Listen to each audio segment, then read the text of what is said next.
In 1995, scientists released 8 wolves into Yellowstone National Park. They had been gone for 70 years. What happened next is one of the most extraordinary chain reactions ever documented in the natural world. And the most remarkable part, the part that took scientists a decade to fully understand, is that those wolves did not just change the animals around them, they changed the rivers. To understand what the wolves did, you need to understand what Yellowstone looked like without them. By the 1920s, wolves had been hunted to local extinction across most of the American West. Ranchers feared them. The government sanctioned their removal. And by 1926, the last wolf pack in Yellowstone was gone. For the next 7 decades, the park looked fine on the surface. Tourists came, animals grazed, rivers flowed. But something was deeply wrong. Without wolves, the elk population exploded. And elk, when nothing is hunting them, do something that quietly destroys ecosystems. They stop moving. Elk are not stupid animals. When wolves are present, elk avoid open valleys and riverbanks, places where a predator can see them, chase them, catch them. They stay alert. They keep moving. They graze lightly and leave. But without that threat, they settled. They found the most lush, fertile areas of the park, the valley floors, the riverbanks, and they stayed there, grazing the same ground day after day, season after season. The results were slow but catastrophic. Riverbank vegetation, the willows, the aspens, the cottonwoods, was eaten down to nothing. With no root systems holding the banks together, soil eroded into the water. Rivers widened and shallowed. Water temperature rose. The ecosystem, quietly, was unraveling from the inside. Yellowstone was not dying dramatically. It was fading. And almost nobody noticed. The decision to reintroduce wolves was not popular. Ranchers protested. Politicians objected. Hunting groups filed lawsuits. The debate went on for years, because the question of whether to bring a predator back into a landscape always becomes a question about who the landscape belongs to. But the science was clear. Yellowstone needed its apex predator back. In January 1995, 8 wolves were captured in Canada and transported to Yellowstone. They were kept in acclimation pens for 10 weeks, long enough to settle, to begin to recognize their territory, to stop panicking at the sounds of the park around them. Then the gates were opened. Those first 8 wolves became 14 by the end of the year.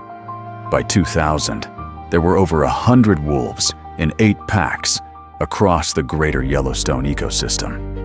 And the changes that nobody fully anticipated, had already begun. Here is where it gets remarkable. The wolves did not change Yellowstone simply by killing elk. The numbers were too small for that. Even at their peak, wolves took only a fraction of the elk population each year. What they changed was elk behavior. Scientists gave this a name: the ecology of fear.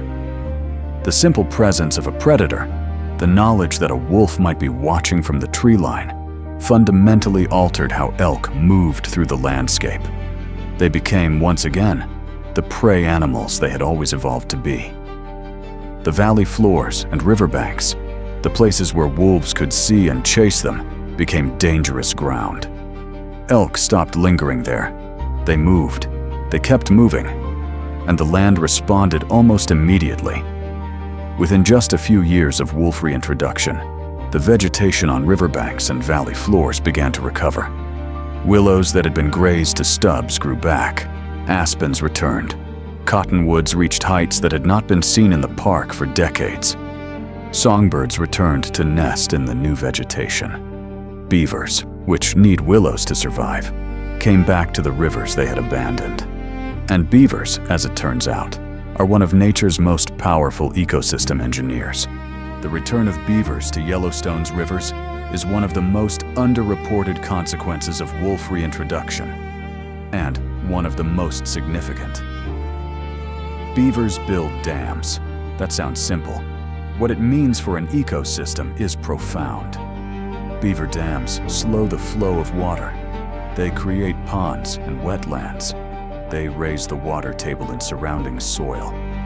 They filter sediment, improve water quality, and create habitat for fish, amphibians, and waterfowl that cannot survive in the fast, shallow, warm rivers that Yellowstone had become without them.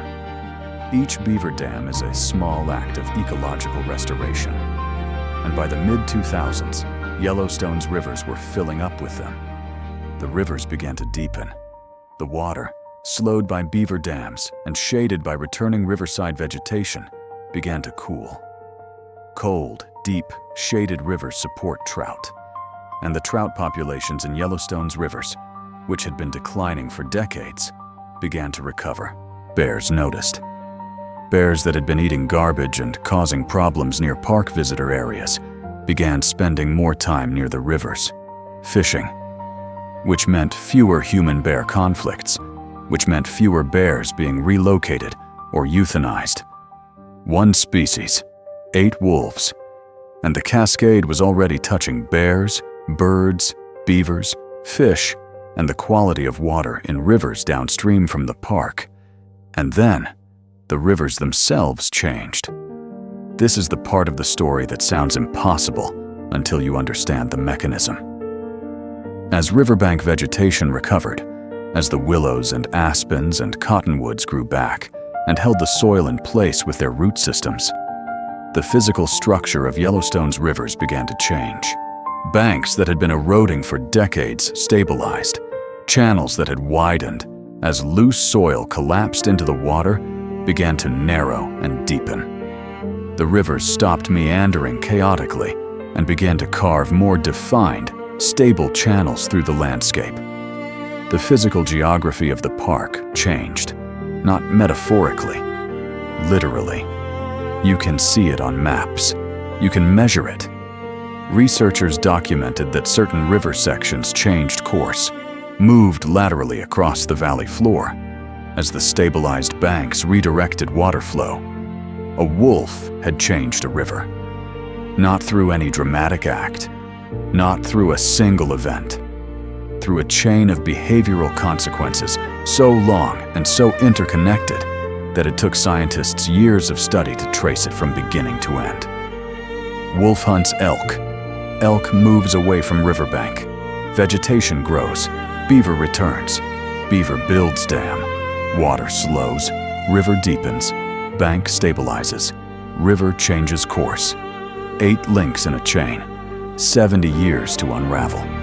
Less than a decade to begin to repair. Scientists have a word for what happened in Yellowstone. They call it a trophic cascade. A chain reaction triggered at the top of a food web that ripples all the way down through an ecosystem. It is one of the most powerful concepts in modern ecology. And Yellowstone is its most documented, most studied, most extraordinary example. What it tells us is something that challenges how most people think about nature. We tend to think of ecosystems as collections of individual species. Count the wolves, count the elk, count the fish. Conservation in this model becomes a numbers game. Are there enough? Not enough.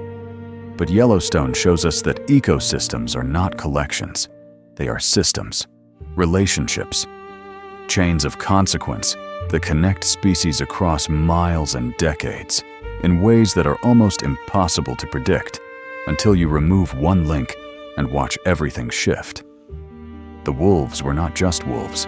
They were the mechanism that kept the entire system in balance. And we had removed them because we were afraid of them, because they occasionally killed livestock on the land around the park, because they were inconvenient. 70 years of slow unraveling, and almost nobody noticed until the wolves came back and the river started moving. Today, Yellowstone is one of the most studied ecosystems on the planet. The wolves are still there. The population fluctuates. Disease, hunting pressure on the park's borders, the ongoing tension between conservation and ranching, that never fully went away. But the packs remain, and the cascade they triggered continues. The rivers are still changing, still stabilizing, still deepening in places that were shallow for decades. Ecologists now use Yellowstone as a model for what is called rewilding, the deliberate restoration of apex predators to landscapes where they have been removed. The concept is being applied in Europe, where lynx and bear reintroduction projects are underway, in parts of Africa, in the Scottish Highlands, where the question of whether to bring wolves back has been debated for years. Every one of those conversations comes back to the same central idea that Yellowstone proved beyond any scientific doubt. You cannot understand an ecosystem by looking at its parts. You have to look at what connects them. And sometimes, what connects everything is something that walks on four legs, travels in a pack, and howls at a moon over a valley that is finally, slowly, learning to be wild again.